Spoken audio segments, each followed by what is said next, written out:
All right, hey everyone. This is Zach Frazier here with interviews, etc. Great title. Talking here with Jared Mitchell, also known as The Playing Field, which is his YouTube channel, which focuses on level design and design philosophy. But his main line of work is that of a level designer, and is currently working on the game Albino Lullaby. Which, by the way, I wanted to ask: did you work on episode one? No, I did not. Okay, yeah, I know that game's had a long development, it seems, and that Yeah. episode one is kind of old at this point, Oh, yeah. or at least it feels old. But yeah, Yeah, that episode 1 came out in, was it September 2015, I think? oh wow, Because I very distinctly remember, I watch Jim Sterling, and he yeah, had. that's where yep, Yeah, exactly. So, like, I saw his Jim Impressions video on that, and I distinctly remember, like, watching that while eating dinner in my apartment during my senior year of college. And that's a really weird specific. Like the context of watching that video. You're like, yeah, I was eating like hot wings. Yeah, yeah. Well, I mean, not hot wings, but yeah, it's weird how like specific moments kind of cement in your mind. Especially a Jim Impressions video. Yeah, which is weird because he like cranks like one out like every day or like every other day or something like that. Just about, yeah. So is that? I mean, did he inspire you to be like, I want to work on this game? Well, you know what? No, I'm jumping ahead of myself. Oh, that's I don't fine. want to get there yet. I want to get to your design work a little later. You know what I mean? I'd rather Oh, start with the YouTube videos and then be like, hey, sure. you work on games too, don't you? But yeah, so starting off, forget about Albino Lullaby, people. He doesn't work on that yet. Not in my mind. So in your what is level design video, you talk about how making videos is sort of a way to articulate your ideas on level design and like sort of help yourself learn more to help you with the job. But is there anything else that inspired you making them, or like who were your biggest inspirations were starting into video essays? Yeah, I've been kind of thinking about that recently because with a couple of big life decisions I've had, it's like not that this is a huge life decision, maybe not yet, but I kind of forget like why I kind of went into things a lot of the time. But I distinctly remember I had this idea for the playing field for several years at this point, and I just like never got around to it until this year basically. So what was it? I think it was around the time specifically I was taking a course called Level Design 2, and that was starting at my junior year of college.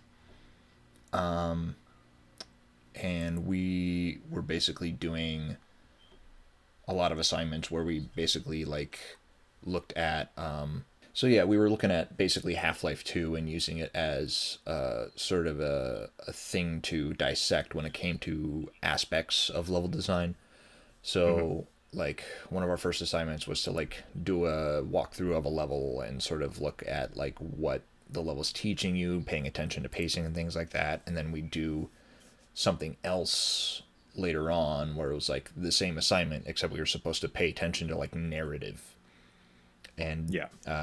dissect the narrative of like a different level.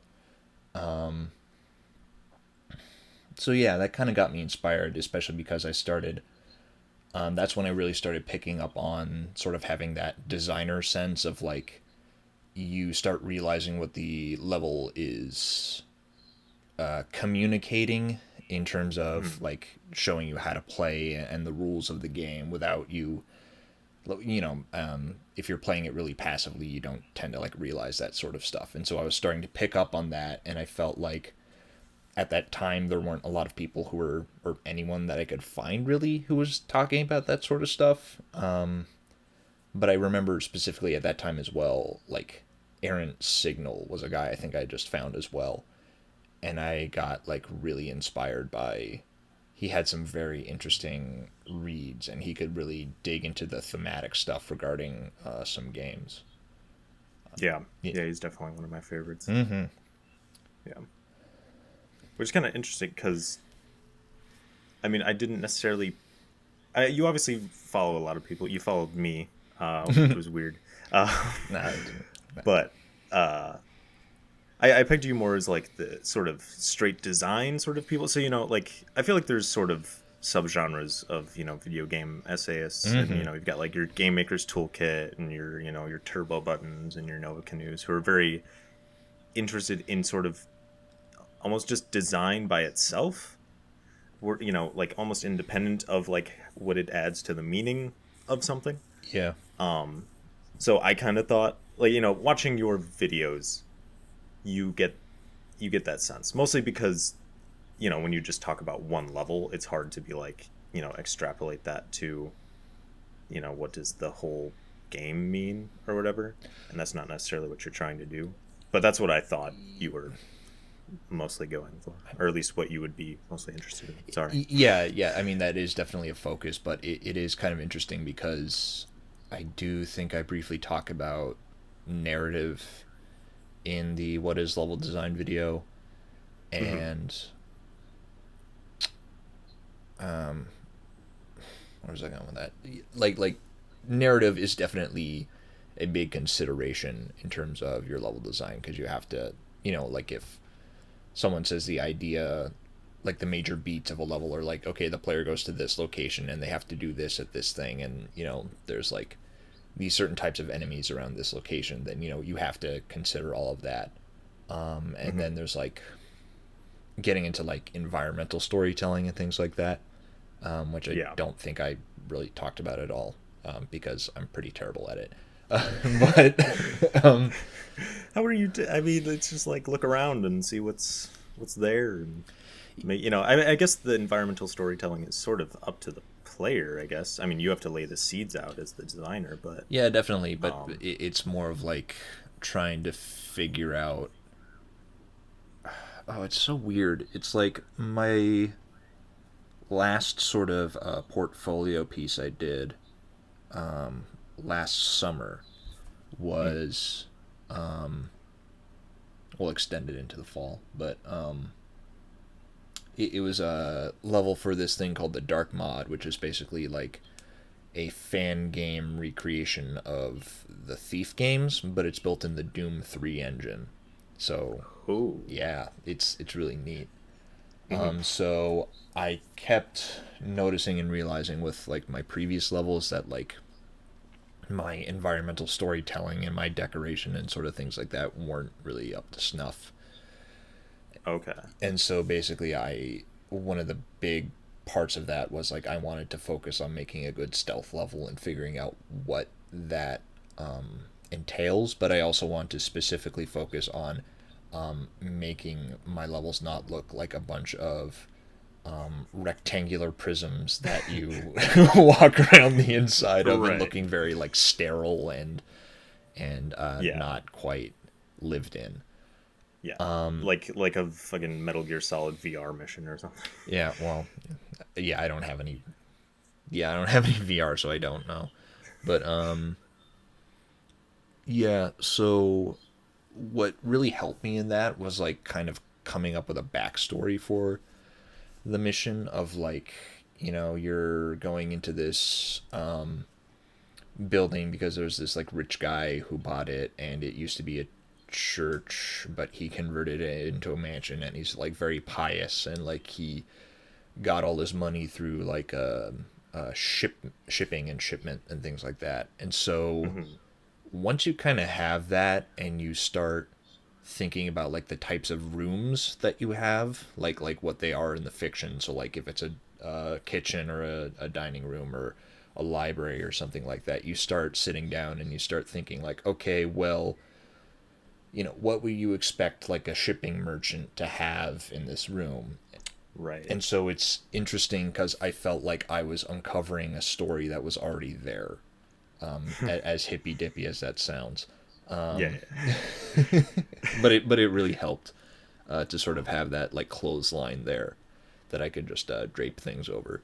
So when you talk, when you have level design, it's kind of when you describe it, it sounds kind of like just general design.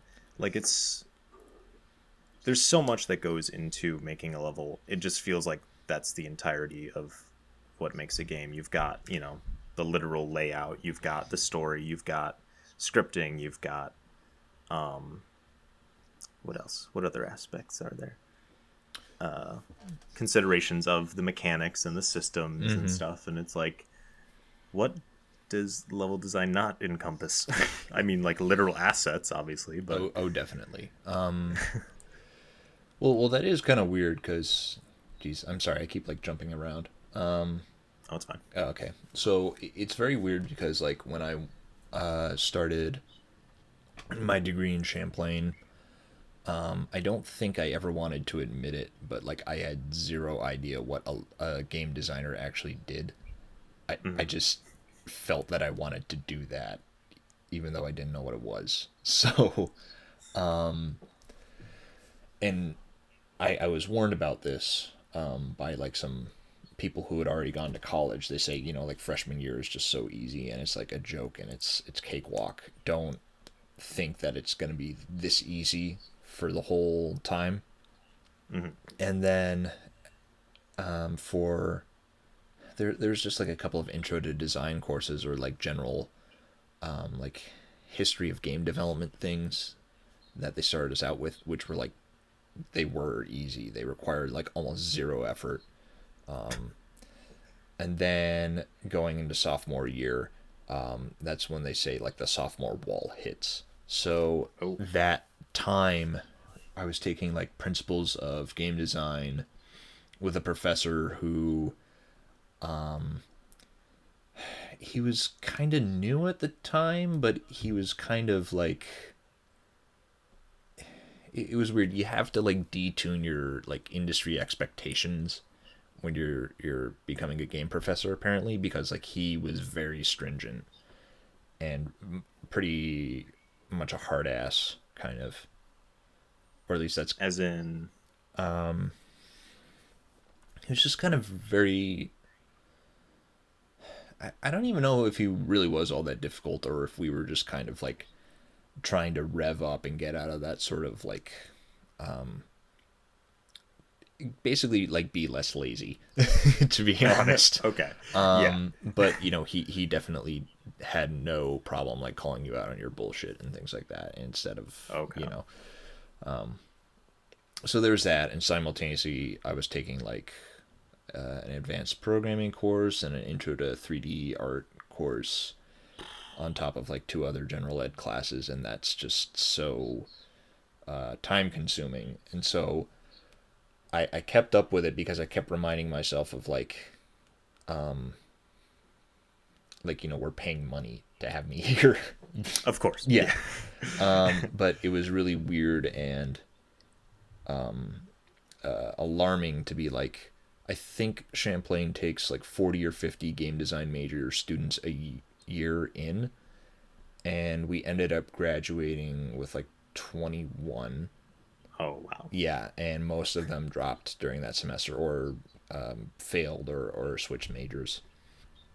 And so the thing is, we kept having this conversation, a bunch of us, where we were like, I kind of feel like a shit programmer and a shit artist, and I don't like, why are they spreading you so thin? That's really weird that you did like programming and art, and like that doesn't I mean, to be fair, like I wanted to go for the programming major. Like people didn't have to take that one. I kind of put that on myself, which I think was worthwhile. But the thing is, it's like at that time we didn't know what a game designer did, and it was very obvious that they were still expecting us to be whatever that thing was. And so it wasn't until like the next semester where we started doing what's called production, where we actually got together with the game programming and the game art majors into little teams, and we started making small games together and going through that process, as well as going into junior year where I started understanding what a game designer was. And the thing is, during that semester with production, right after the hard semester, was my level design 1 course. And for some reason, everything just like clicked at that point, because I was just like, okay, this is actually like the application Okay. Yeah, so I understood it like hands on in a sense. Yeah. But I kind of felt that like what Champlain previously was gearing us towards was sort of like a systems designer role. And the weird thing is that I was in the last year of game design majors that didn't need to take the systems design course.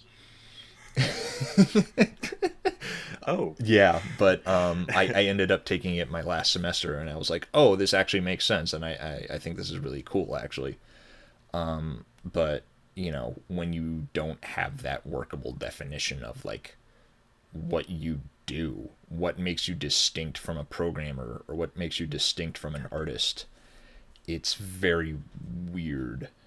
So, basically, yeah, level design to me was just like the thing that I most immediately understood, or I guess nerds would say grokked, but you know, Yeah. yeah, I only read that book in like not middle school, high school, yeah, and like oh, I didn't know people gravitated to that word. yeah. Anyway, Oh, got the game industry is full of people who just say that. really? Yeah, well, I mean, maybe that's just like the tech fields in general. Okay, that makes sense. Bunch of Heinlein fans. Bunch of nerds. Yeah. But anyway, continue. So yeah, what level design doesn't encompass is basically the actual systems design, which is where you're Okay. actually defining like the rules of the game, and you're sort of seeing how like different sets of things interact, and you're trying to find like the gameplay loop in terms of like what the player does, you know. That feels so integral to how the level is Oh yeah, designed. Like, very. that's so weird. Like, I just imagine like when the general game designer starts, like they set things in a void and they see how they interact. And Yeah, that's it. yeah, kind of. It is. Yeah, it is kind of odd. And that kind of leads me to another question.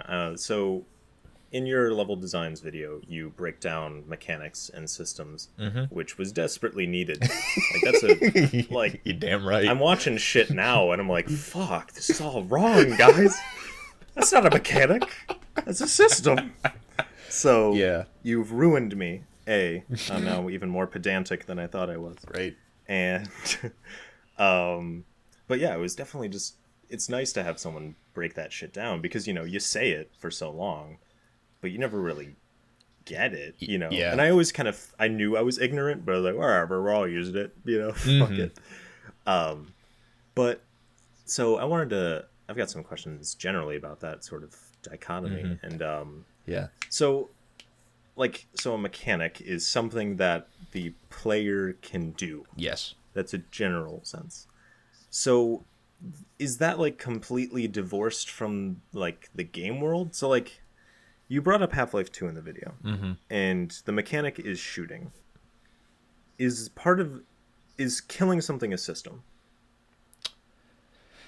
Is killing something is an effect of the health system. Okay. Yeah. Oh god. Yeah. Sounds like a fucking rabbit hole. Yeah. It's not something the player does directly. Okay. You know. I know, right? God, you have to fucking break it down so much. Okay, so when Mario jumps on a Goomba, and the Goomba is flattened, is the flattening a system? Or is it just this effect? Like, Well, I mean the literal like flattening of the sprite or the that's model different. is a yeah. So when you jump on a Goomba, well, when you jump on a Goomba, it makes them not a threat. It makes them gone from the world, basically. yeah. They disappear mechanically, or Well, systemically, or whatever. I think the system, because you could like change up what response the Goomba has to being hit by Mario. So the real system there is the collision. Okay. Yeah.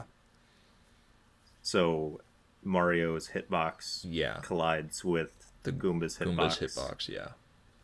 That's it? Well, yeah, but I mean, there's like physics involved as well. So, yeah. Can you break down Mario jumping on a Goomba? Like, what is this? Like, I just need to... I need to know. Yeah.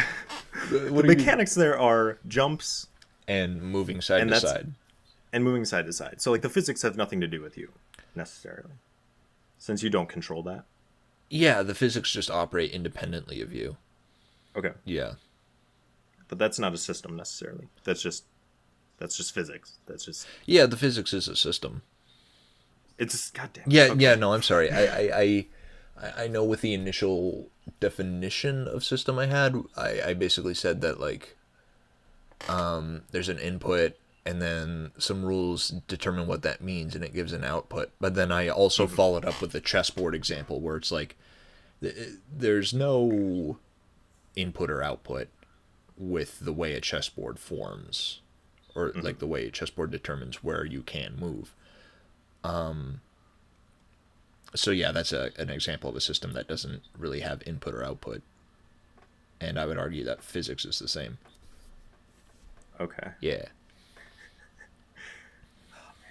This is insane. I'm sorry.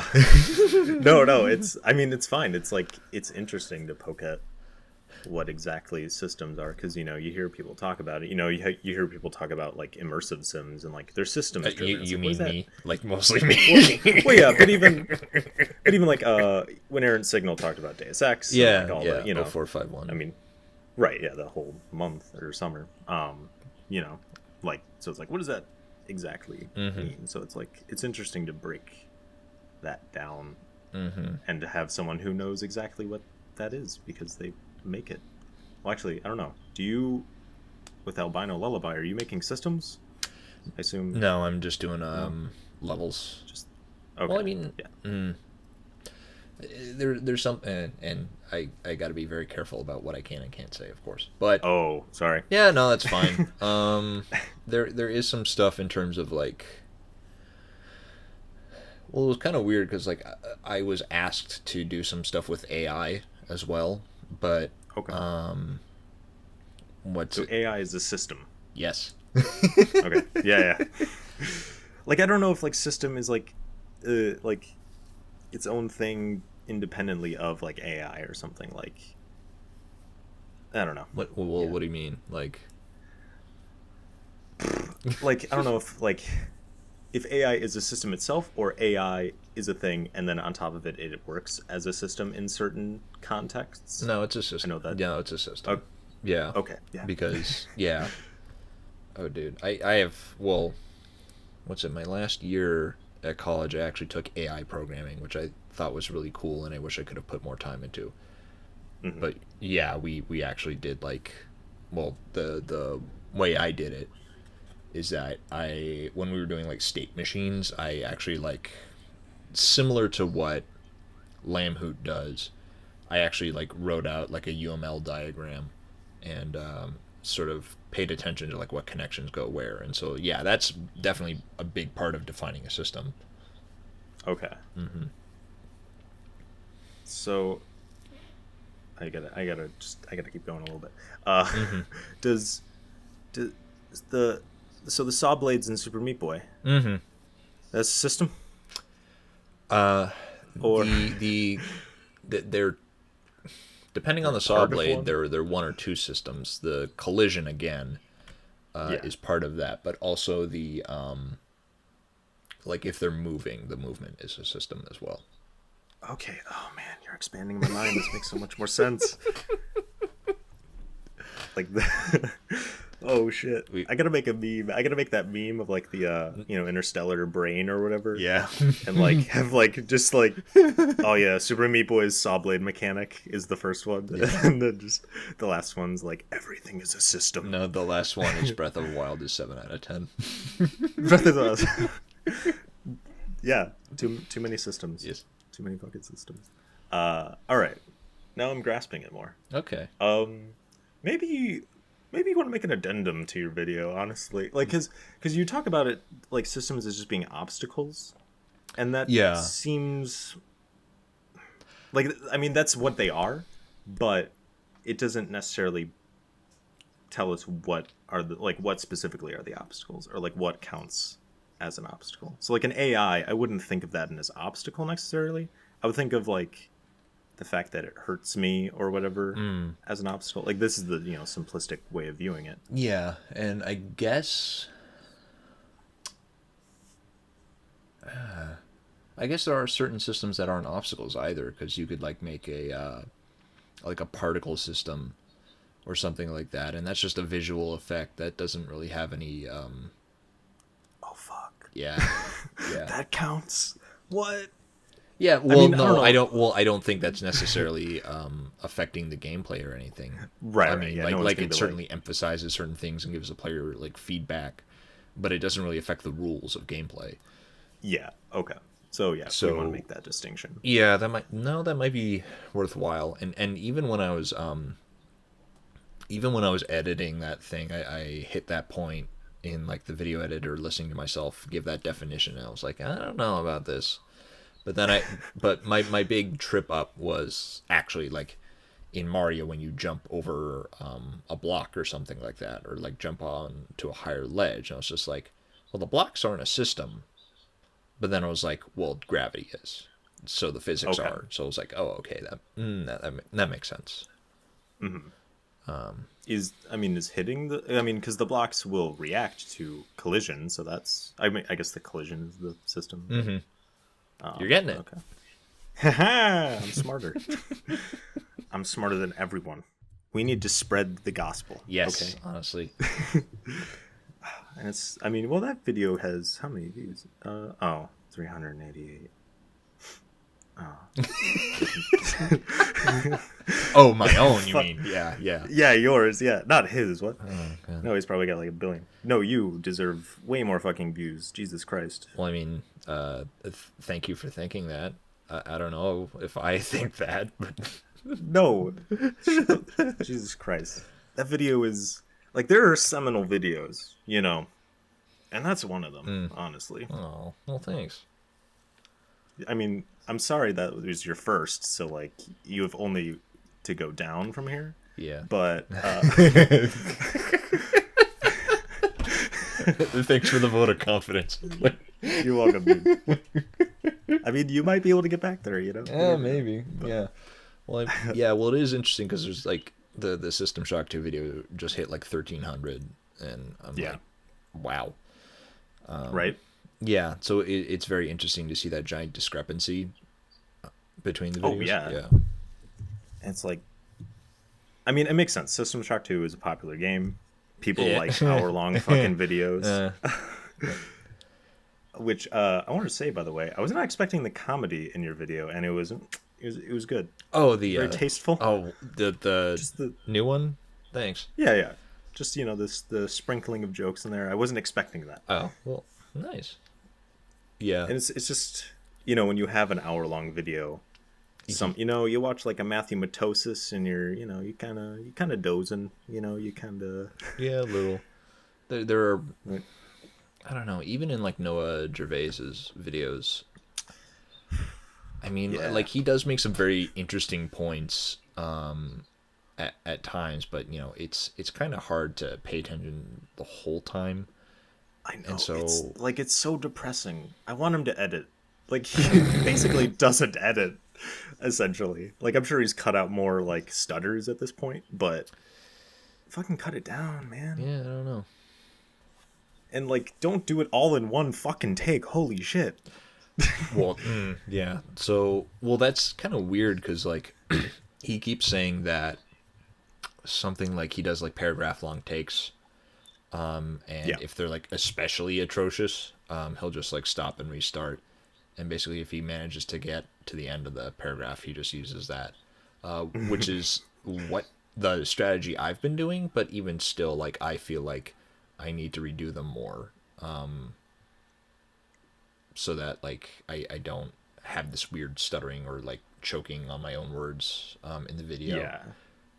And there were even points where I was like I think towards the end of System Shock 2 as well, I came across some audio clips I recorded where I was just like, I'm not comfortable putting that in my video. So I had to break out the mic and do it again. Yeah. And that's always kind of like a gamble sometimes, because it's like, is this going to sound like obviously not the same? Like, you know, like it'll be like minor differences in like the audio. Yeah. And you're like, oh, God damn it, someone's going to notice. Yeah, that bugs me, but I'm just like, I don't care. I'll Better improve to it have later. a good take. Yeah. Yeah, that's true. But yeah, he just I don't know how he has so many subscribers. That baffles me. But I mean, I like anyway, I like him, but whatever. I like him. I do. I know. I watch him. But it's like he is so niche. Like, how is this physically? You know, how is these many people? How are these many people like These many people willing? How are these many people willing to watch an hour and a half video of like I mean, I guess basically I don't an know. essay with like very not even related video? You know what I mean? Mm-hmm. So I like the guy, but I have critiques clearly. So, next time on the podcast where we shit on people more successful than us.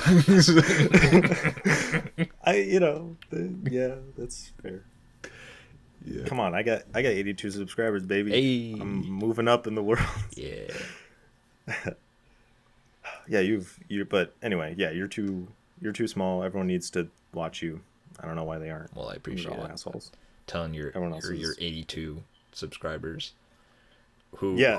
like Come on, man. a good chunk of them are probably already subscribed to me. So That's probably true. yeah. No, I got some weird randos, also friends, like, that I hang out with. Mm-hmm. It's a pity subscribe. No, definitely. Yeah. Do you have those? Not pity subscribes, I think, but I have like a couple of friends from high school and like one from college, or a couple from college. Well, those college ones, it's like, they did level design, assumedly, so, or at least game design. Yeah, well, I mean, like, yeah, a couple of them are working in the industry. Mm-hmm.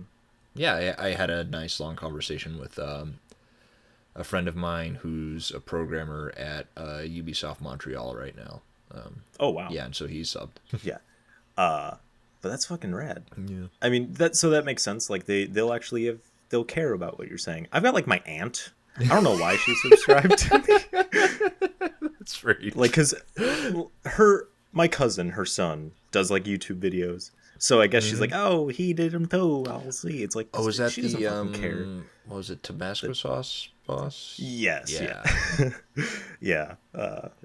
You looked at my channel, apparently. Yeah, well, I listened to the Nova Canoe interview and then listened to part of that because I was just like, oh, I don't know who this guy is. And then It was mostly just like, it was basically a proof of concept that I could do an interview with someone and get it up. It wasn't supposed to be like to have been listened to by anyone and for longer than like 5 seconds. But he's my cousin. I like the kid, so we talked. But he's going places. he, he's anime. Whatever. This isn't about him. Yes. He already has way more subscribers than me. Let's talk about Zach's cousin podcast. I already did that for an hour and 45 well, fucking fair minutes. enough. But yeah, so let's see. I've got more questions I can ask. So you're not big enough. That's Okay. not a question. No, that's just, that's not a question. I'm questioning everyone else. Everyone listening, why isn't he bigger? Why I haven't you told everyone? I'm a about little apprehensive of the answers. it? Because you're too fucking good. Oh, well, That's the answer. well, I'm glad you think so. I mean, That makes that's one why of I'm- us. That's why I'm interviewing you. Oh. That's the, Hey, I would be like, yo, you're kind of shit. Can I talk to you about how bad? Like, I'm just gonna critique the person's videos, yeah. I mean, I guess I said your system's explanation wasn't. I mean, it didn't inform me clearly enough, so I'm sorry, I failed. it's fine. Right. I mean, at least like you planted the idea of the difference in my brain, so that helped me be more critical about it. Yeah. Questions? Yeah. Why? I must have cut out then. I asked, why did you go with System Shock 2 as your first level analysis? Because it's kind of complex for like a video, starting off. I feel like. Yeah, my mistake. Why did I start with it? Yeah, honestly, transparently, I started getting into the Looking Glass games like in college while I was actually sort of like trying to look at like, I guess, like, quote unquote the best design games or whatever. So I happened to notice that like I liked System Shock 2, and then I happened to notice like I like Thief and Thief 2, and I was like, oh, these are made by the same company. And then I started playing Deus Ex, and it's like, oh, a lot of the same people were involved. Mm-hmm. And so, towards the end of college, which is way too late to have told us, we had like a course specifically talking about like how to shape your portfolio.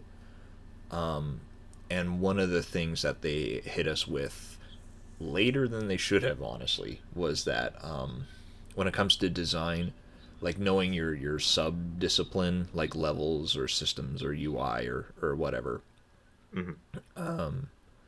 is a good starting point, but you also kind of need to figure out what genre you're going for. And I think that's only really a thing that's important for game designers, really, because like a physics programmer is a physics programmer, like Right. yeah. So like I noticed that I was very into like horror for a while, and I wanted to keep doing that, and I started talking and applying to some companies that did that and was getting nowhere basically. But then over the winter break, I believe, of my senior year, I got this, or I was made aware that they were making System Shock 3 after all these years. And so I was just like, oh my God, like, I gotta be on that thing. And so I was like, I ideally wanted to end up there. I mean, I don't know if that's going to happen, but it kind of made me realize, like, I really like playing those sorts of games, and I was trying to, like, find similar games, and I started figuring out that, like, oh, this is technically a genre called immersive sims, and so if I'm going to be completely honest here, like, the playing field stuff is definitely part of sort of quote unquote marketing myself.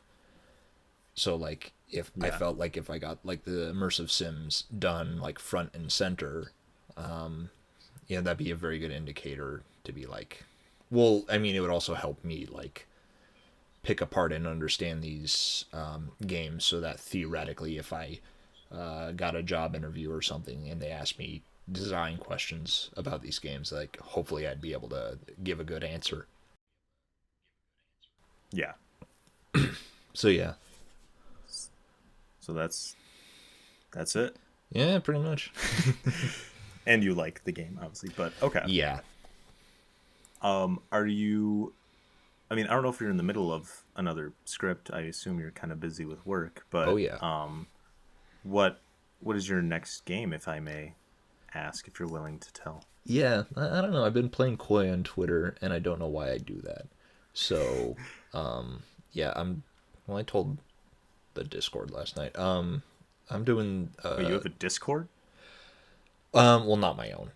Oh, okay. Yeah. I have. Yeah, I'm doing a Thief 1 and 2 kind of as a joint thing. Oh. Yeah. Yeah, I told you. Getting the immersive sims out of the way. Yeah. All right, yeah. Yeah. Now I have to play some of those games. You don't have to. Well, I guess I never did consider, like, I don't know, like my audience might feel like I'm spoiling things or something. I don't know. I mean, it is spoilers. Like you're clearly going through a whole level. Like Yeah. that's it's just like Thief and Thief 2 aren't like narratively. It's not like you're gonna be like, oh, the twist is that Well, Garrett's a fucking robot or something, you know. yeah. Well, Um, well, first off, I gotta hide my treatment for Thief 5, but also, wait. Like the new one, like the remake or reboot or whatever. no, I'm joking. Okay. Because that was the fourth one. That was the fourth one. Shit. Yeah. I think I kind of go. I don't know if I'm gonna like bring it up, but basically, like the level after the one I'm covering actually does have like a very good twist that happens in the middle of the level. But like, I'm not gonna like I wouldn't like give it away or anything. I just kind of like mention that there is a twist and that it is delivered very well in the context of the gameplay. I think. Yeah. I mean, I guess when I said like I have to play the level, it's more just like I want to have more knowledge of like what you're talking about. I'd rather know than just have you explain like you turn left here and you know. I'd rather have had that experience so I can just more focus on the the design discussion. That's just for Yeah. me. That's not like I mean, it's fine that you're summarizing because that's important and it Mm-hmm. just makes it more like understandable and you could follow with it, Yeah. especially since the levels are like you go through them. That's how it works. So talking about them like that makes sense. But I just like to be more educated. Definitely. But I didn't finish this. I didn't finish Med Sci. I got pretty far though. Oh, nice. Yeah, and yeah, Okay. it was. Oh, sorry. Like at what point? Where am I? I was definitely past the monkeys, which were funny. It's like, oh, hey there, and shooting fucking magic. They hurt. Those balls Yeah, they hurt. do. They do. Oh God. Well, those are the those are like the cryogenic psychic shooting monkeys. And Okay, then, are there like, more? yeah, later on there's different variations, which I didn't really pick up on until like my last playthrough. Like later on, there are ones that shoot fireballs, and the Oh. fireball ones like they actually have like explosions and they hurt a lot more. Okay, Yeah, that's cute. yeah, the way that it's kind of similar to the turrets, kind of, because like there's a fireball turret or explosive turret rather later on. That makes sense. But yeah, I got there. I'm trying to think. I forget because as you said, the beginning is just sort of getting keys and shit to get to a fucking surface elevator. So it's not like the most, narratively interesting part of the game. Yeah, well, it's part that, and it's. Well, I mean, then again, they kind of like dress up the keys a little better later on. I think. How so? Like narratively, like. So like, MedSci unlocks in like 4 big chunks mostly.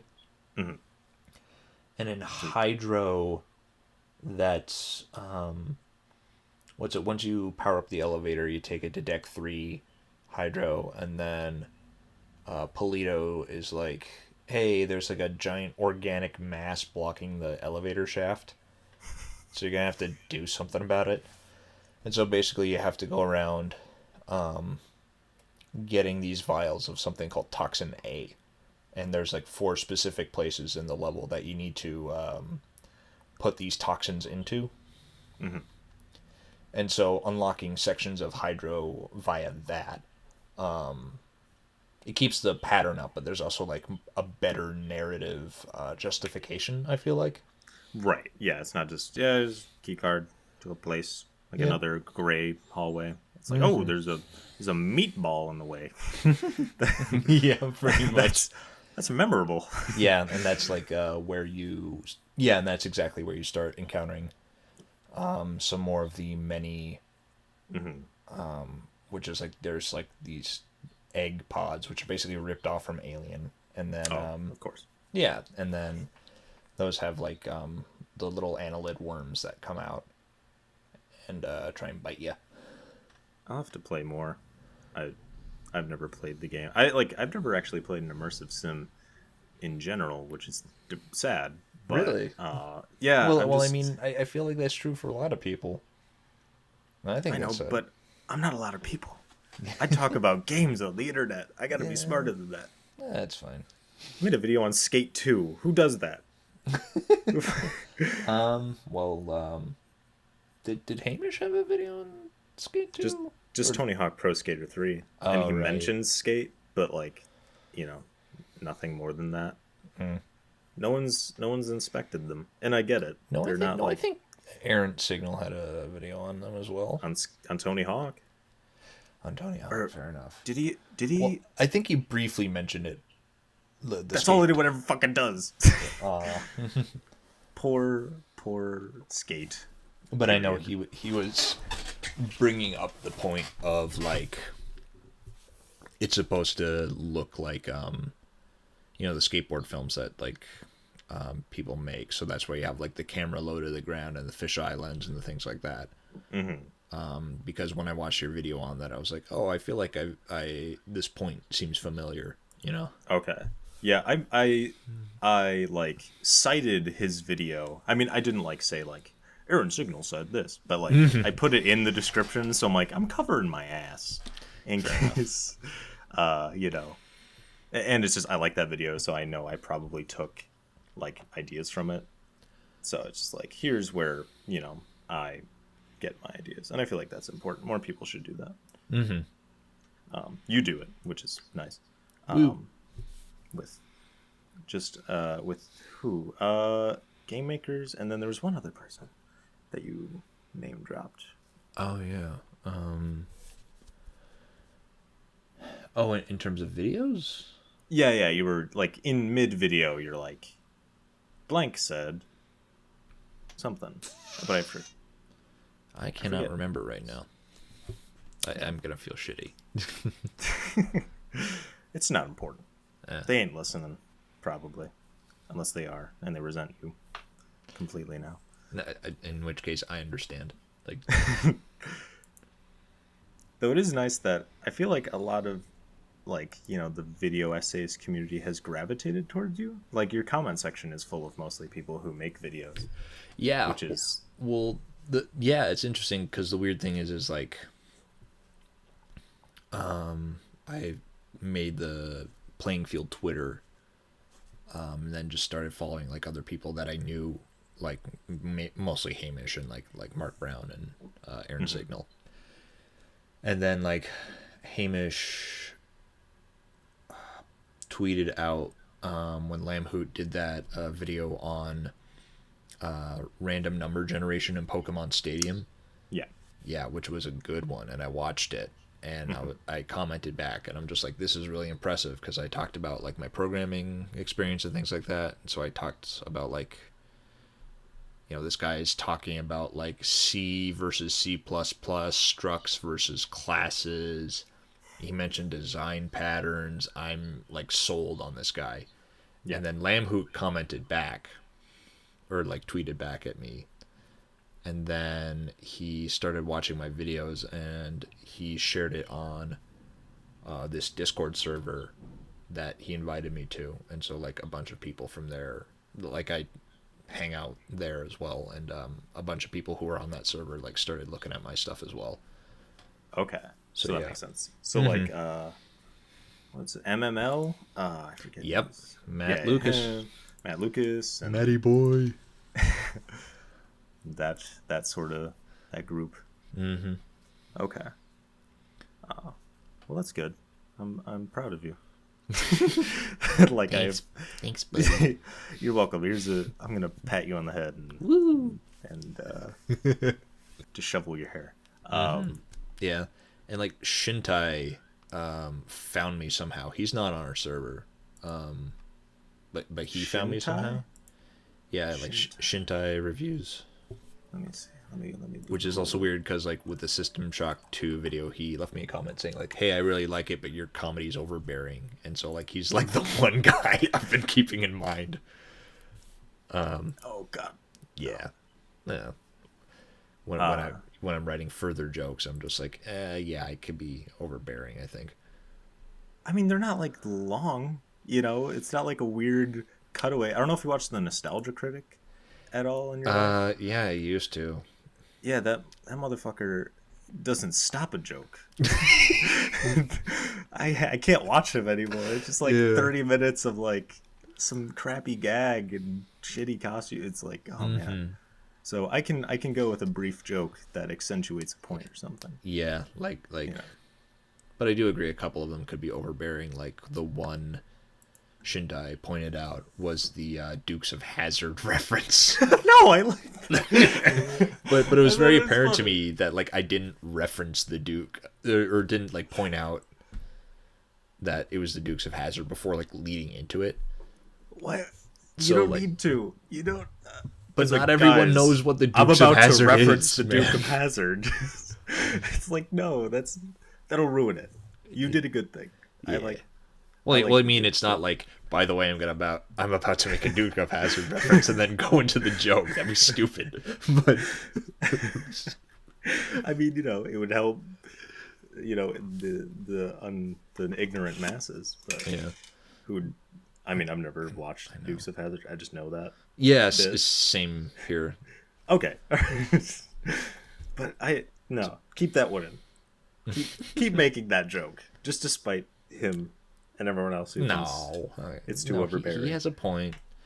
Like it is weird because like a big part of level design is like communicating information about the rules of the game to the player before you like actually throw them in with this obstacle.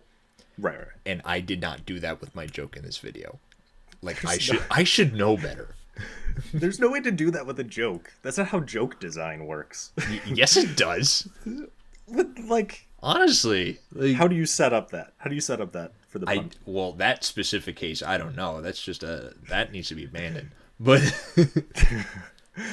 I get like jokes have a set up punchline, so that's kind of level design. Which people someone needs to make a comedy game, like a straight level design comedy. honestly, yeah, I did try a little stand up in college in Burlington. Because surprisingly, Burlington, Vermont has a stand-up scene. Oh, Yes. of course. And I was awful and didn't get anywhere, of course. But while I was doing that and doing the game design stuff, I was thinking like, how would I turn that into a game? And I couldn't figure it out. Like, I mean, a lot of it would probably have to be sort of playing with player expectation, because like if you set up mechanics that work consistently, I don't understand if that's not gonna be funny. That's gonna be how the game works, and you sort of like reify that as, oh, this is how this world is. And it might be like weird and quirky, so it's like, oh, I'm shooting, like in the Ratchet and Clank remake, there's like a gun that makes people into sheep. Like that's fun like once, but then eventually it's like, okay, is this a viable option to murder people with? Whereas a comedy game would probably have to be more irreverent and play with design in general. Mm-hmm.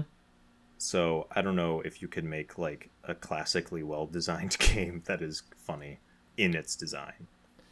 Now we're back. Jeez. A dinosaur story.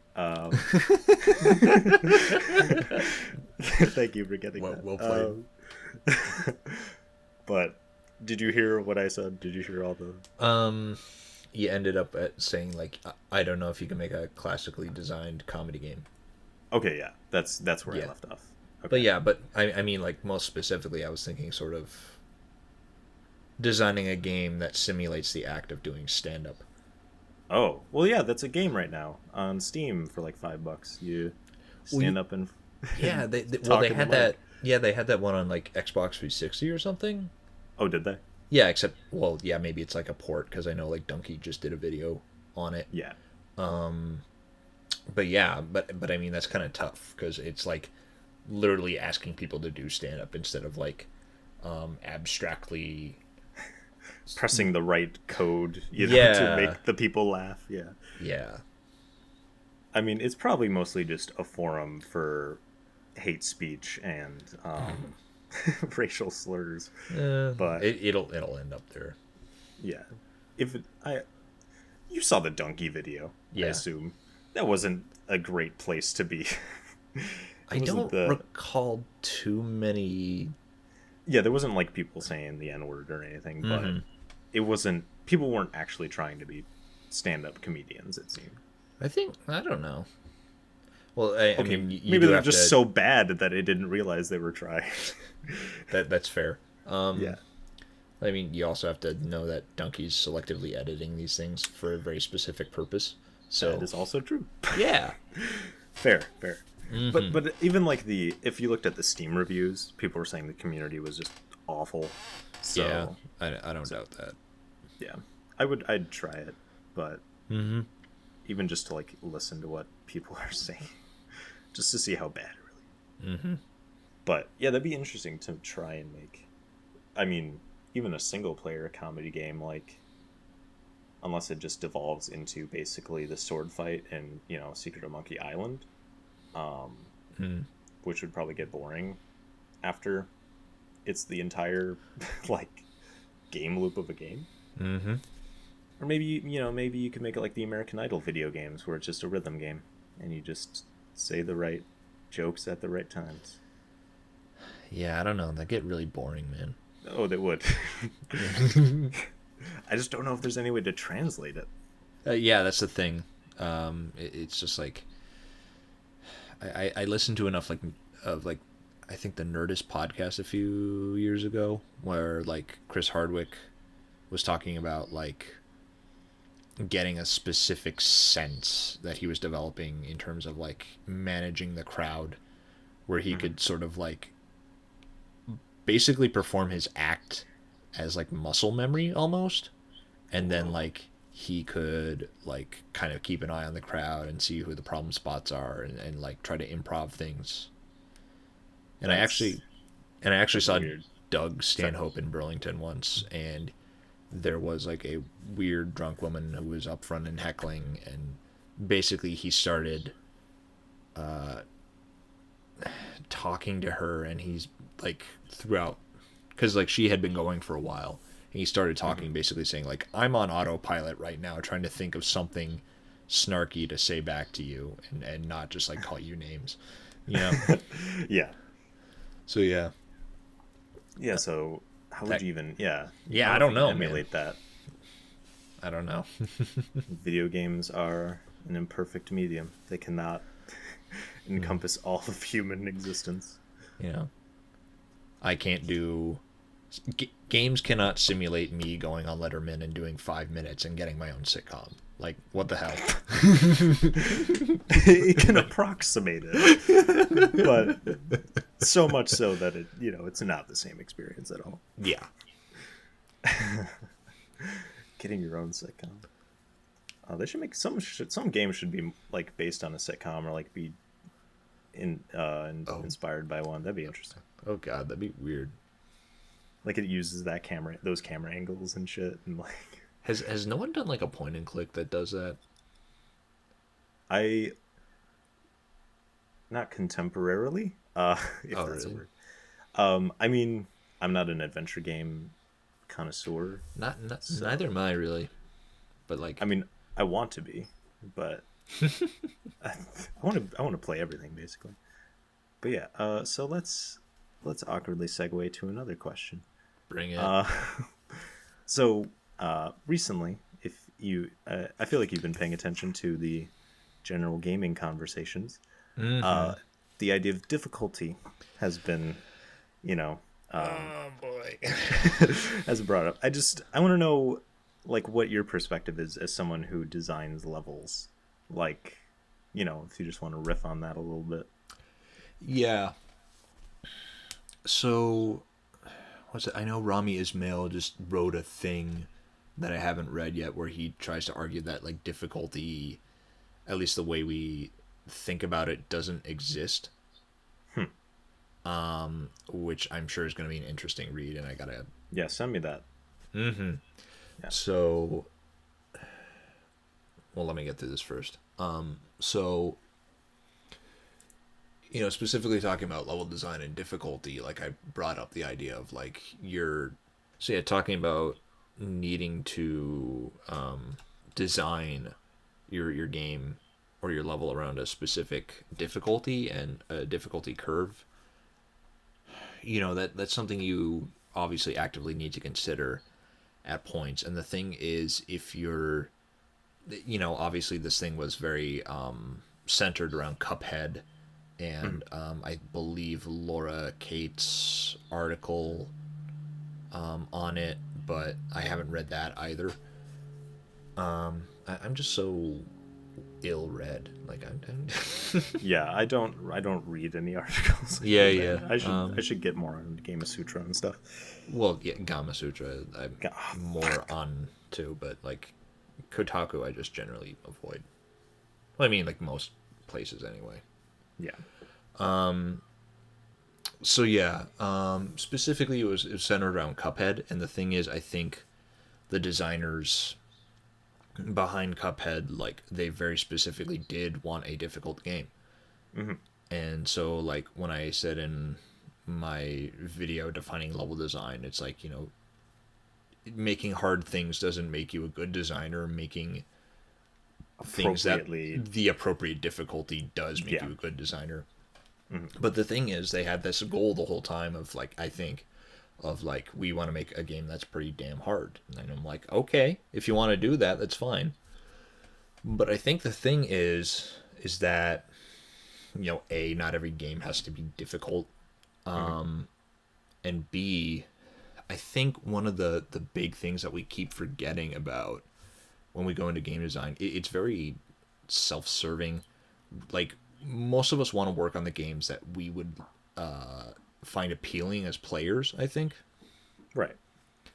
And I think that's natural, and you know, certainly I'm trying to do that. Exactly. I mean, I am doing it. I do like Albino Lullaby, but we keep forgetting that like part of the design skill set you develop can be and should be applied to different audiences. So the thing is that difficulty for Cuphead is probably very appropriate for the audience it's going for. It is not appropriate as a difficulty for if they were like trying to market it to kids. Right. And you know, Although is it rated? Was it rated T? Probably. I don't even know. Does it have an ESRB rating? It's on Xbox, so I believe it would have to. Yeah. But yeah, it's probably T. So yeah. Yeah. Well, yeah, if it's T, that's kind of understandable. Now it's great being like over 17 because I don't have to give a shit about ESRB. Exactly. I Yes. know. So yeah, Thank you. no problem. So yeah, so like my first professional game job was at Vicarious Visions as a QA tester, and I was working on Skylanders, you know. So like that's not the place where you are like, let's make the player like suffer and cry, because you know that's going to be an 8-year-old boy or girl Right. who just wants to have Spyro or Bowser and Donkey Kong like in a game and jumping Wait, are around. Bowser and Donkey Kong in that game? Yeah, for Superchargers on the Wii U. Okay. Yeah. I know nothing of those games. So I Well, was hoping you'd name drop like Butter Smash or something, like some random character that I had no idea about. Oh, Dive Clops. Oh, Dive Clops, my favorite. Yes. Well, he actually was my favorite because he was Oh, is he? voiced by Maurice LaMarche. Oh, wait, who's that? He did the Brain from Pinky and the Brain. Oh, really? Okay. Yeah. Yeah. All right, that makes sense. And there's like Stealth Elf and God, who else? I used to know all Stealth these. Elf. Yeah, well, they had multiple versions of her. Anyway, So yeah, and I Yeah. feel like that's like, again, the first thing that we tend to forget is that, like, you know, audience is definitely set up in terms of like genre expectations. So, you know, designing something around like a strategy game audience versus like a shooter audience, well, obviously that kind of comes with the design of the game itself anyway. But yeah, I don't know.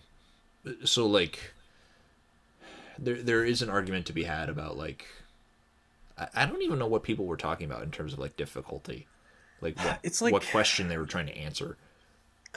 That's the thing. It's just like it boils down to I like hard games, and Yeah, yeah, but like that's again, it because comes. no one's gonna concede that like or no one's gonna come to the conclusion that like, well, disabled people, fuck you, you don't deserve to have fun, you know. So no one's gonna prescribe that games are always hard and don't Hmm. help people, but Right. then they like still complain that games have easy modes, and Hmm. it's like, what? Just oust yourself as like a dick, all right? Just go, just go full fledged. Because like, if a designer is willing to let other people experience the game, who might not want the difficulty, yeah, it's not the same experience objectively. Like, it's just, it's gonna be, it's not, it's not the same. But the designers get to choose, you Hmm. know. Yeah, So if they put in a simple mode in Cuphead, that's up to them. absolutely. Well, Like, yeah, that's the thing is that that's definitely like the decision on the part of the designers of Cuphead, but like even in college, like for like our senior capstones and things like that, they were telling us to consider like you know differently abled gamers and things like that, and I mm, feel like almost no one did, and oh, that's just kind of like a problem we have. I think is that we don't. Again, we keep forgetting that we're not necessarily designing things for ourselves. right. And Yeah. it's hard to know the unique experience of every single disabled person, because there's so Mm-hmm. many different types. There's some people who play by blowing into a apparatus. There's people who, Mm-hmm. they're colorblind. They're, playing Oh with their yeah. feet. It's like, it's hard to really be able to know. So I Definitely. understand. And like, Especially because it was a college assignment, so no one's like, yeah, this isn't actually getting shipped, so I'm yeah, not yeah. gonna. Well, I'll not say that. I'll not. Yeah. So well, I mean, like, I guess I would argue on the one hand that like systems, like consoles, are already investing in this. Like, I know that like specifically with the Xbox One, they added a new feature of like remapping controls, and you could do it like across multiple controllers and things like that, and apparently that's helpful.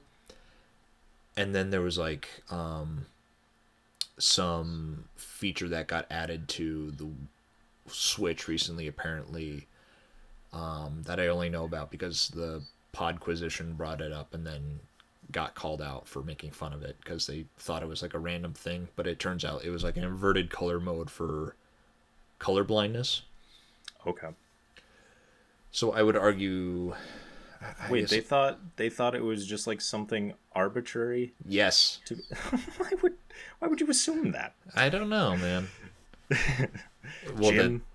yeah. Well, then Are they you got, listening? then they addressed it like next episode, and they're like, "Yeah, we're wrong. Sorry."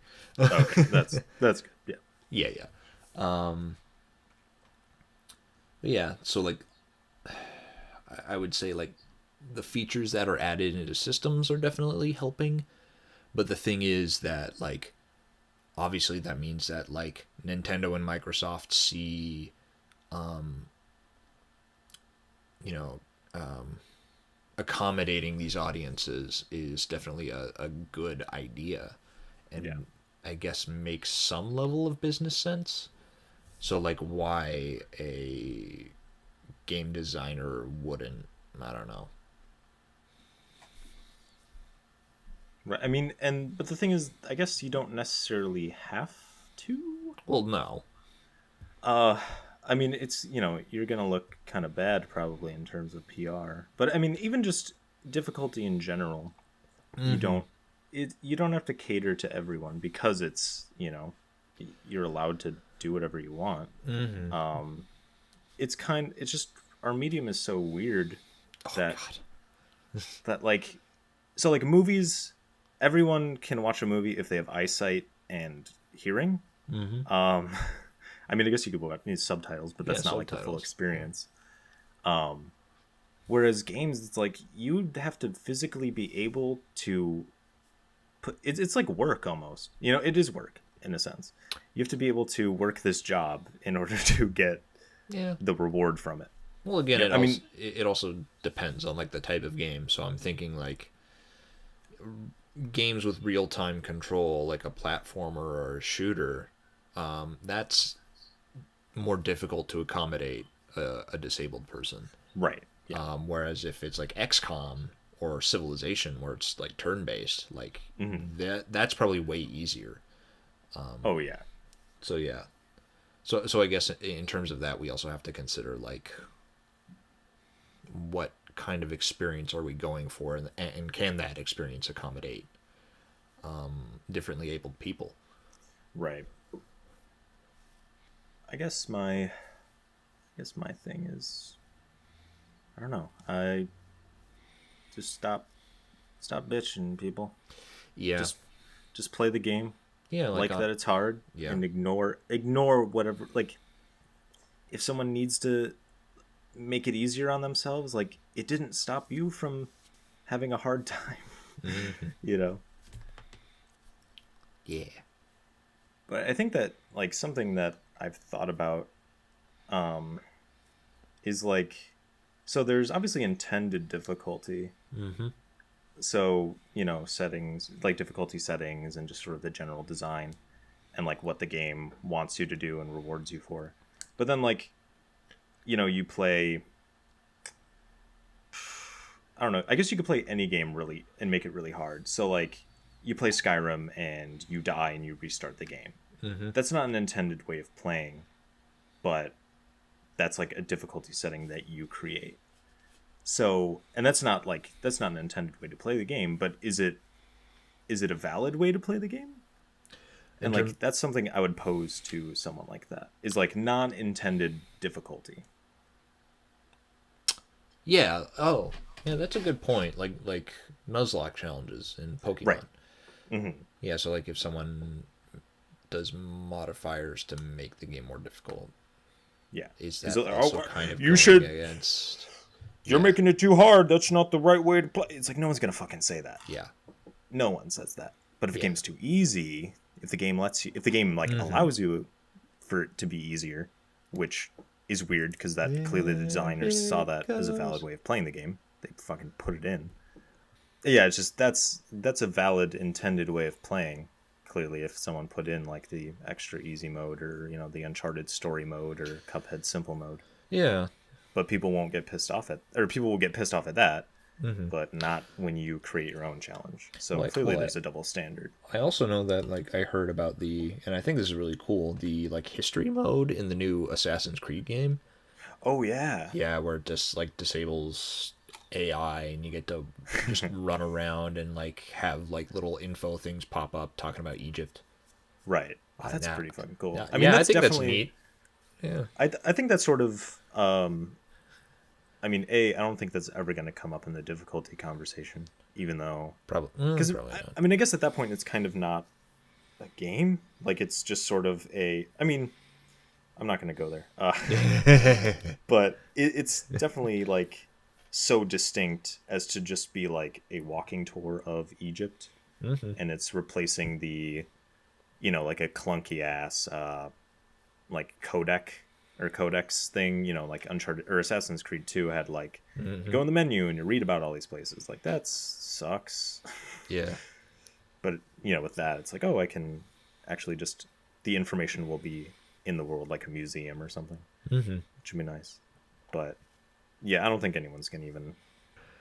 All right, so let's get away from that before I get burned at a stake or something. Yeah. Sorry, could I go use a restroom real quick? No, Oh. I'd prefer you be uncomfortable so that your Yeah. answers are more immediate and very- alarmed. No, yeah, please. Okay. Okay. But let me ask, what are some of your favorite levels? And conversely, least favorite. Yeah. Favorite levels. Oh my god. I don't know. Oh, hello. Sorry, my cat just came down onto the desk. It cut out when you said probably cat. Oh yeah, So yes. I just inserted dick Oh in my. there. So my dick just flopped down on the Oh desk. no. No. Figured it'd get comfortable. Yeah, anyway. Um, my favorite levels. I do bring up that Caldwell's Bridge one from Dishonored in the Yeah. what is level design video. Hmm. I think it's kind of just simple and brilliant. Um, I just really love it because it puts all that emphasis on vertical movement. Right. Um, in terms of what else? There's a couple levels in like Thief and Thief 2 that I think are awesome. Hmm. That's like Are you talking about these levels in your video? no, not them specifically, but No. though I do want to kind of mention them as part of a point. Okay. So in Thief 1, towards the back half of the game, you have to retrieve some elemental talisman, and it's in this place called the Lost City, which is this underground ruined area that's under the main city that the game takes place. Mhm. And it's a pretty big one, and you're given a very vague map. And so basically navigating through this sort of half ruined place that once used to be a city, and then there's like caves and like lava and stuff. It's like so cool. I really enjoy that. But the really cool thing is that they did this a lot in the first two Thief games. They in Thief 2 towards the end you take a submarine and you stow away aboard one. Wait. What? There's submarines? Yeah. Oh. Yeah. Continue.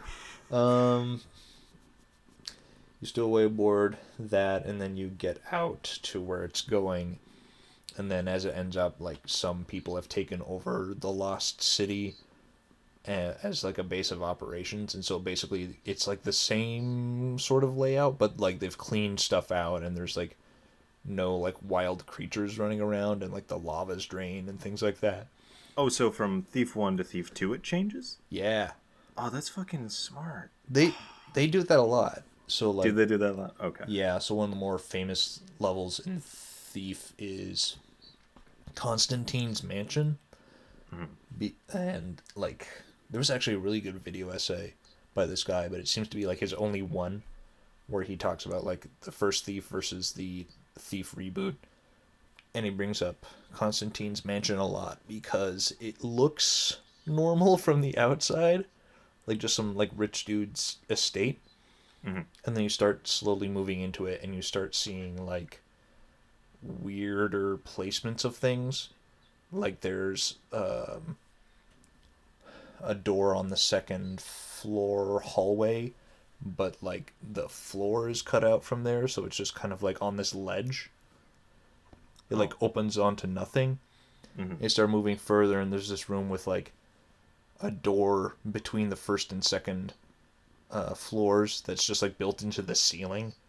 And then there's like vines and things, and then eventually you go through, and it becomes this like Alice in Wonderland surreal thing that's just in this guy's house, Yeah.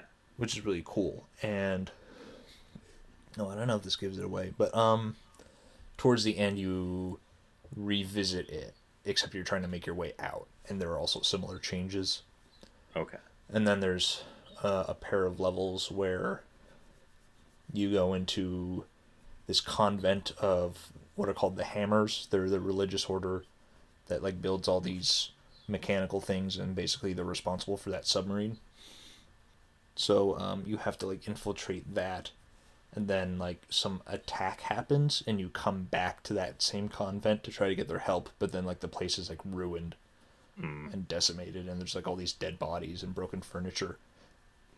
And so I think that's like really clever stuff there that they've done. Right. And then I'm also thinking, I guess I just love submarines because there's this level in Deus Ex, the first one, where you infiltrate a naval base, and basically you have to make your way onto a submarine and basically blow it up from the inside, Okay. which is really awesome.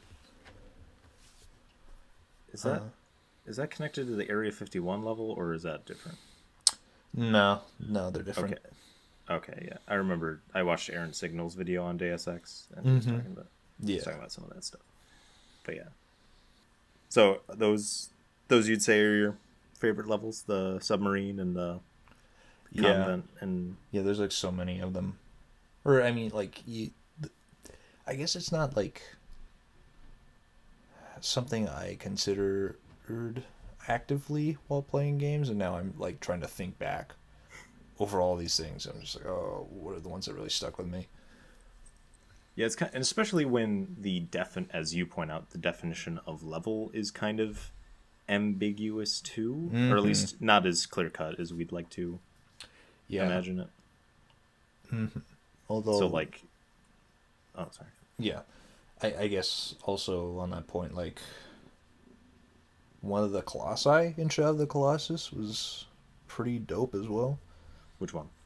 So I think it was like the 9th one where you ride Igro into a cave that's full of sand, and this thing just like is a giant worm that is like slithering through it, and so basically you have to run away from it on Agro, but also then like simultaneously aim behind you with your bow and shoot it in the eye so that it like runs Right. into the wall, and I thought that was so cool. Do you have to make it knock into the walls? Is that part of it? No, you just have to like run fast enough so that it actually like goes fast enough that it crests, and then you shoot it in the eye, and then it ends up hitting the wall anyway. Oh, okay. And then it'll get stunned, and then you go onto its back and stab it. Okay, yeah. Yeah, that was a fun one. It fucked me up at first. I was like, what do I do? But then once you get it, Yeah. it's good. I mean, I guess that's the point. They're kind of puzzles in and of themselves. Yeah, definitely. Yeah, so like I can't even like it'd be weird for me to talk about like specific Guitar Hero songs or anything like that. You can. Because I argue that they're levels, but they're not like, I don't know. I'd say they're levels.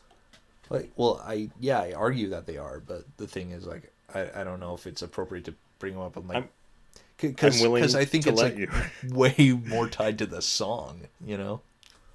I mean, well, you might like a level for aesthetic reasons, you know? Mm-hmm. You might be like, oh, I like the,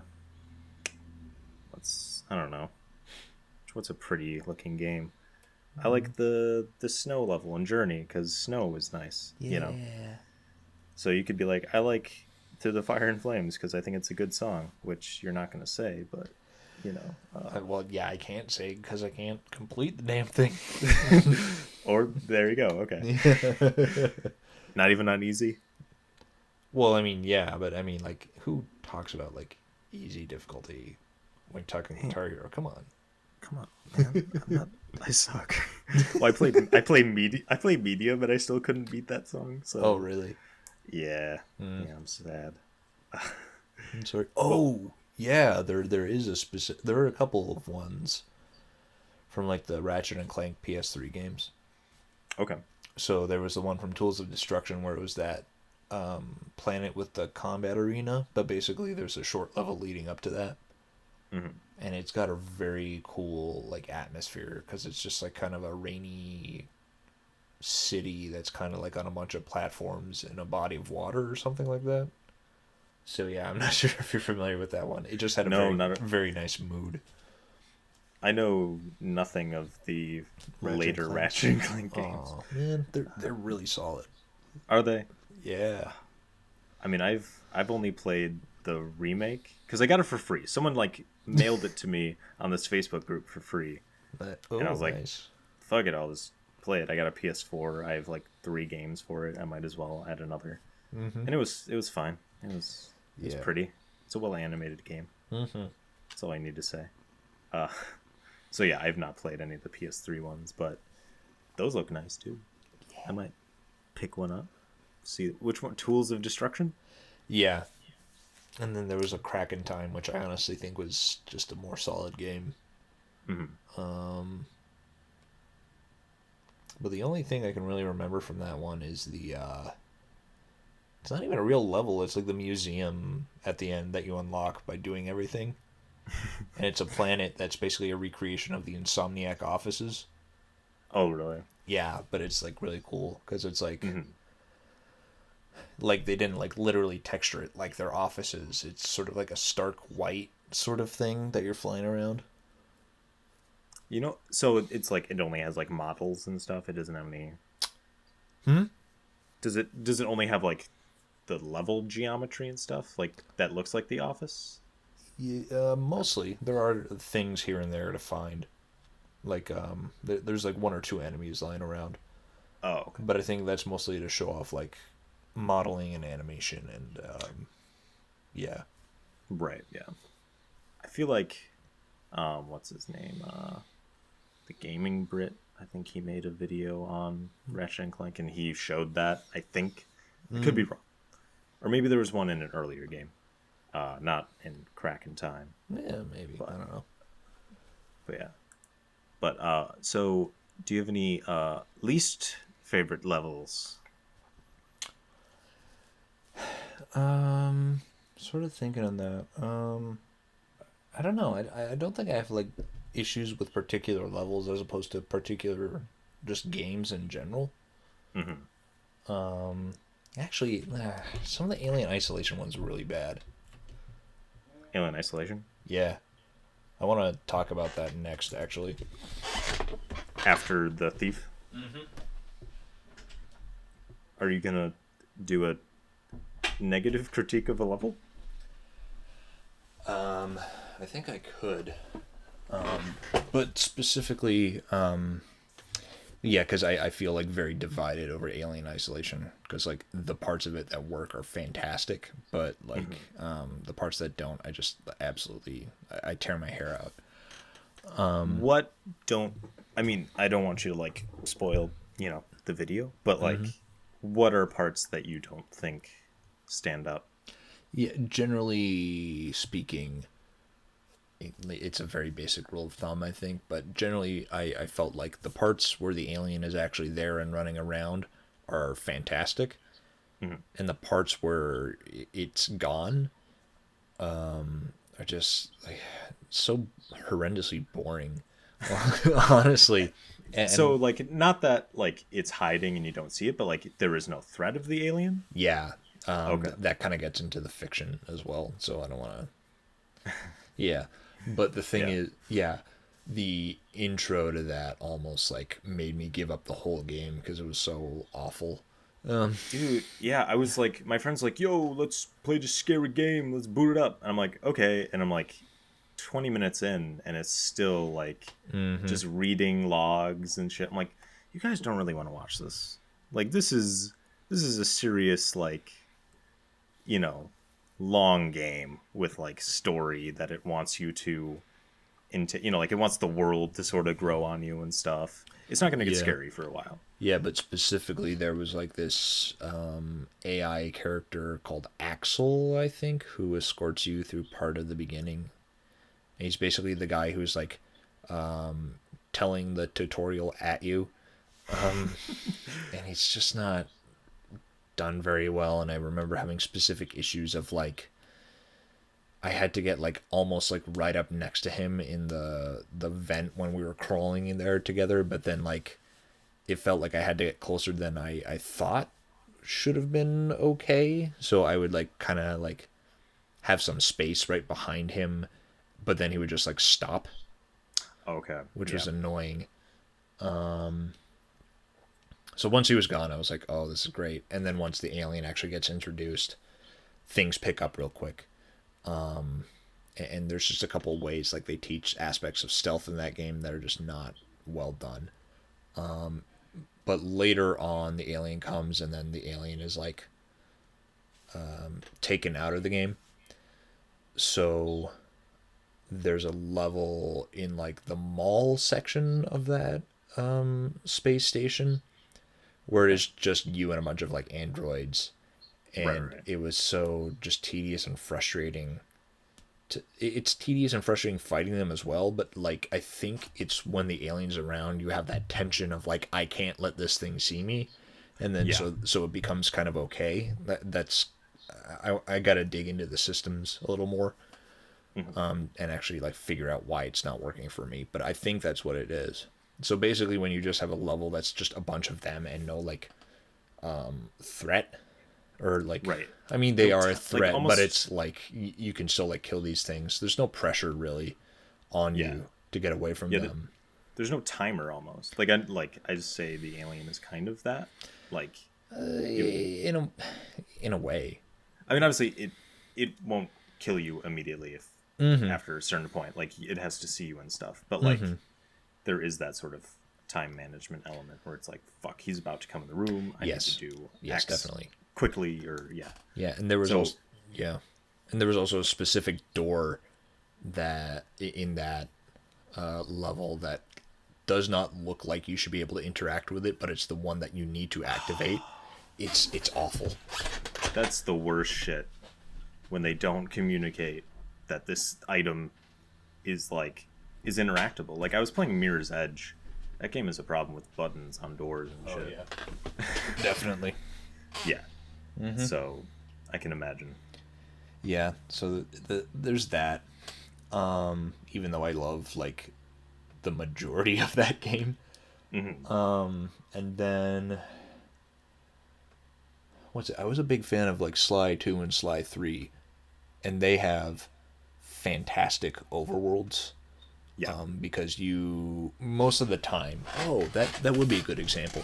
Most of the time, you always know where you're going, and you always know where you are relative to things. Yeah. But specifically, the first overworld in Sly 3, it's Venice, and I could never find my way around there. What's the level? Venice. Oh yeah. Okay. Yeah. I don't remember, like, I was sort of younger when I played it, so I can't remember being like, this level does not give me good landmarks Yeah. to move about. But I could see that. Yeah, I mean, I wasn't like very. Yeah, even in elementary school, I felt like I keep getting lost in this one particular city, and I don't know why. And then looking back on it, I realized I think it was kind of like a giant, like landmark issue, Was it? because like almost all the overworlds in those two games have like a big giant landmark somewhere in them that you can see from basically every angle. And Venice doesn't really have that anchor point for anything. So the thing is, they probably relied so much on like they had like you'd press like R3, I think, and it would Yeah. pull up like the little mission, like the characters' faces and stuff. And I absolutely needed that to get around in that yeah. level. Right. Yeah. So yeah, and then like I was gonna connect that to Sly 4, but then I've realized that Venice is a good example. But all the overworlds in Sly 4 are also just awful. Are they? Yeah, they really are. I need to play that then. I need to see how bad it is. Yeah. Which was also really awkward because I interviewed with that company. Wait, you interviewed for that company? You were going to work there?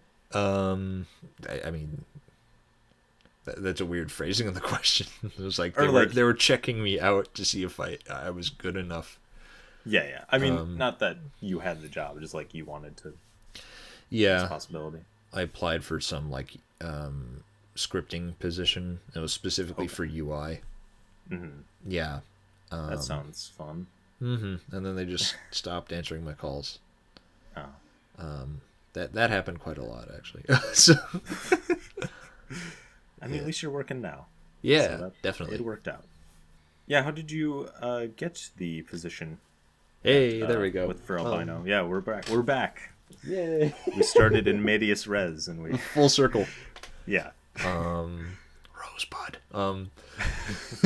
So, what was it? After graduating, I applied to a bunch of places and was not getting a lot of headway.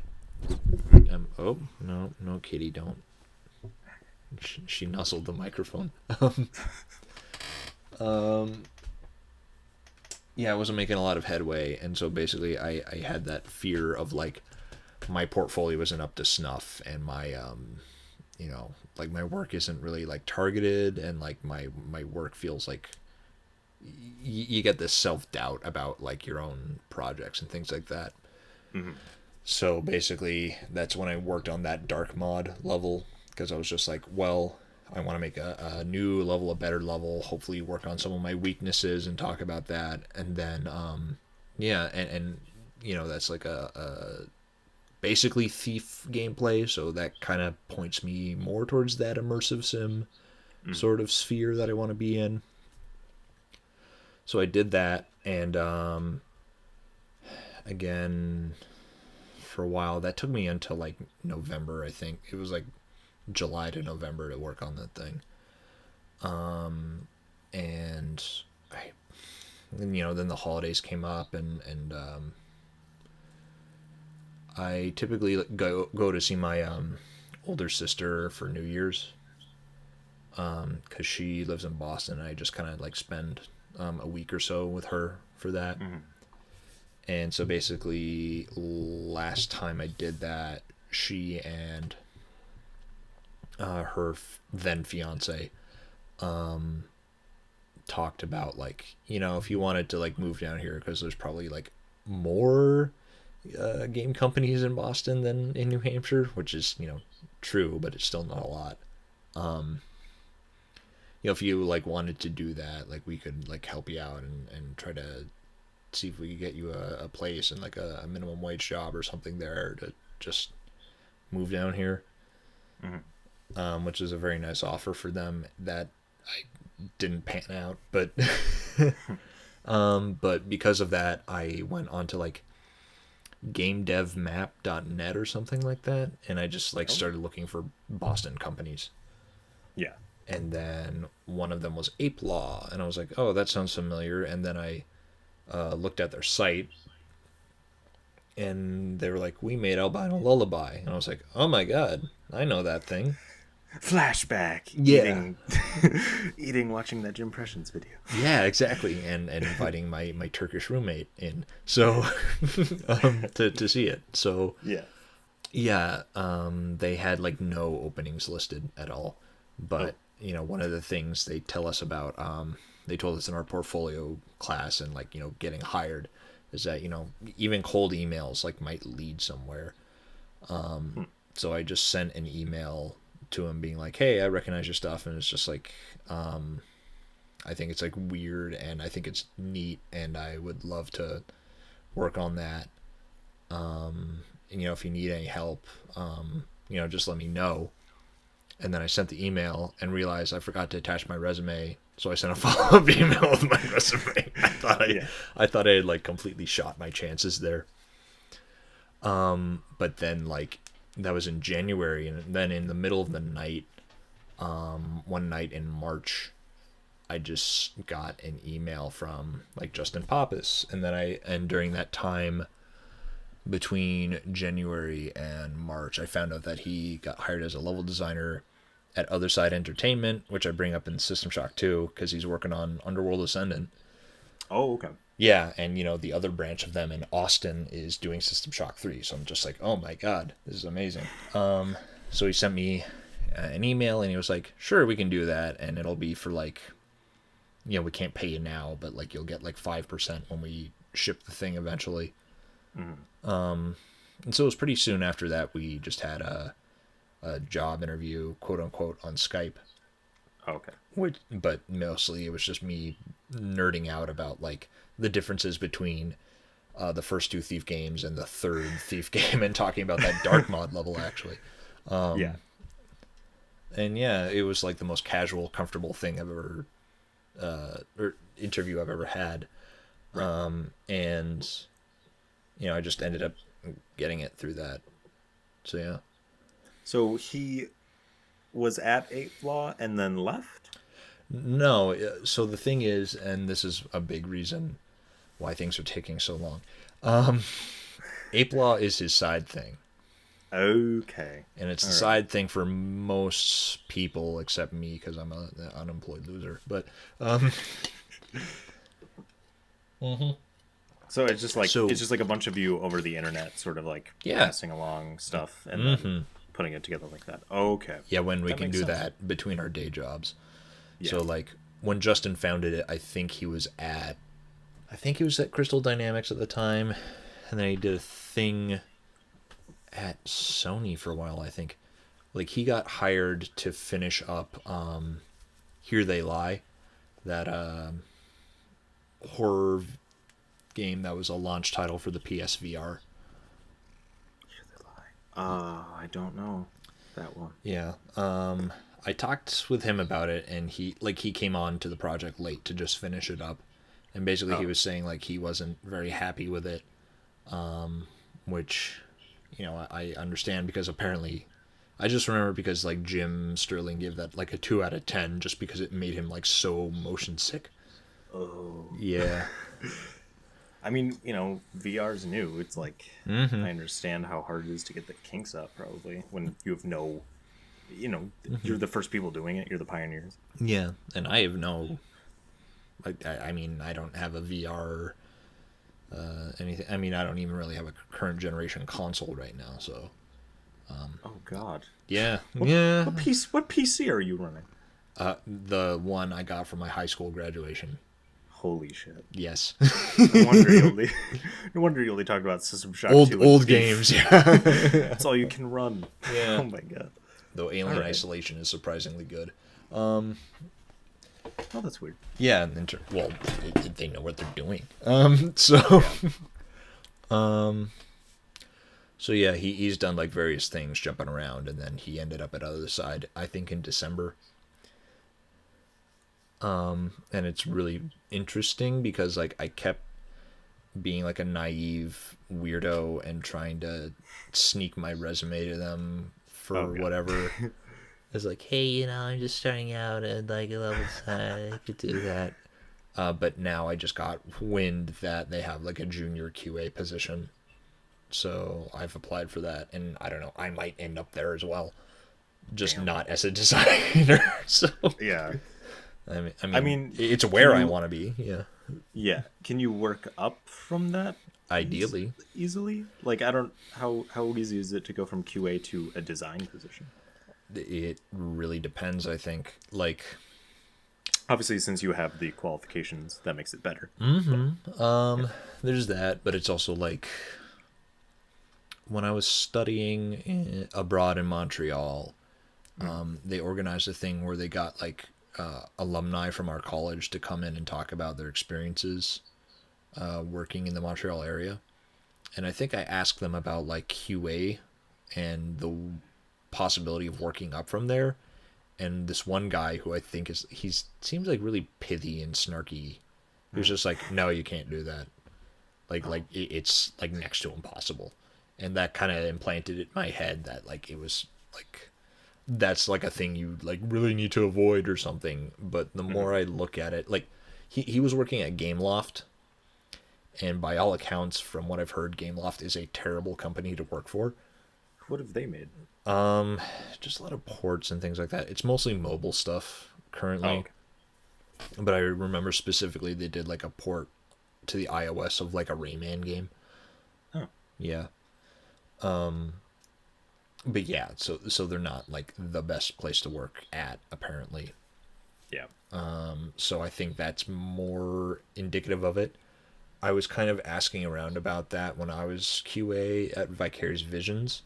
And I know people in QA who I was working with in QA, and since then they have moved up to a design position. Okay. And I know a lot of friends who graduated from Champlain who ended up as QA at Vicarious Visions, and apparently now they have a mentorship program going on, which is good. Oh.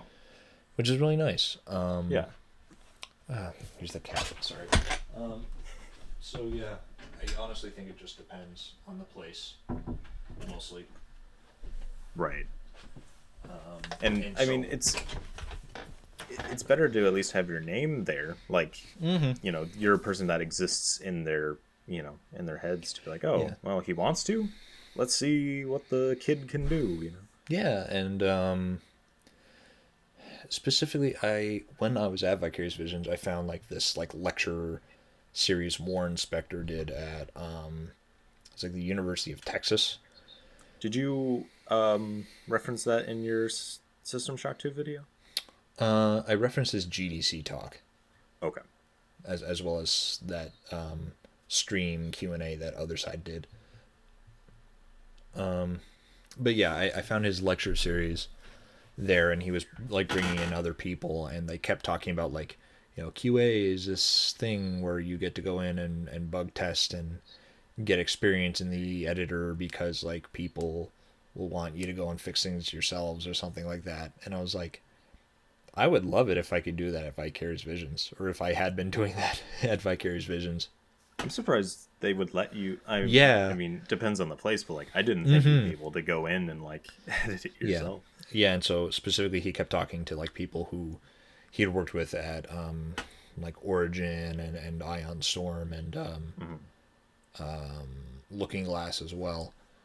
So that at least communicates to me that the people who worked there, who are mostly at other side now, probably like would see QA as a way, as a proving ground, basically. Yeah. So like if they view it that way, I feel a lot more comfortable as well. Mm-hmm. And you know, Justin's working there and he's like vouching for me in terms of design. So I'm working as a designer on Albino Lullaby. So yes, I do. I am getting the experience in. Right. Mm-hmm. Well, I hope that pans out. Well, thanks, man. I mean, what project would you be working on? Would I think Underworld Ascendant. Ultima? Yeah. Okay. Yeah. Okay, because you said well, they Austin can't use is- Ultima, but yeah. Oh, okay. Yeah, that's a weird stipulation of their deal That's. because EA owns the rights to Ultima. Oh yeah, and they're gonna fucking use that. yeah, exactly. They don't. You fuckers. Mm-hmm. Just sell it for like $10. Yeah. That's don't be mean. All right. Well, I'd say this was a good talk. Yeah, I mean, you're gonna edit it down, and it's gonna be like 45 minutes. It's going to be about 10 minutes, actually. Yeah. I figured I'd cut it down and then like speed it up, like so we're talking really quick. Oh yeah. So people aren't like there's not as many weird pauses and stuff. Just like, oh wow, it's a really fast-paced podcast. 10 minutes. Yeah. Didn't know that's possible. Yeah, it is. Yeah. It is. But thank you for talking with me. Hell yeah. It's nice when YouTube people are nice people, like they're actually human, Oh well, thanks. and then I get to learn about them and stuff. Well, it was really weird because like I've only really interacted with you a bit on Twitter, but like even from that, I was just like, Zach's a cool dude. It's because like the fact that we were so open to Yeah. talking to each other, it was just like, oh yeah, he's not like hiding for whatever reason, behind the Twitter persona or something. It's just like, oh, we're just humans. Oh, is that what like VH? games. Are we gonna have that on VH1 in like Wait, 5 what? years behind the Twitter persona? I didn't even remember VH1 existed anymore, Oh yeah. let alone behind the fucking fuck out of here. Yeah, I'm ending it now.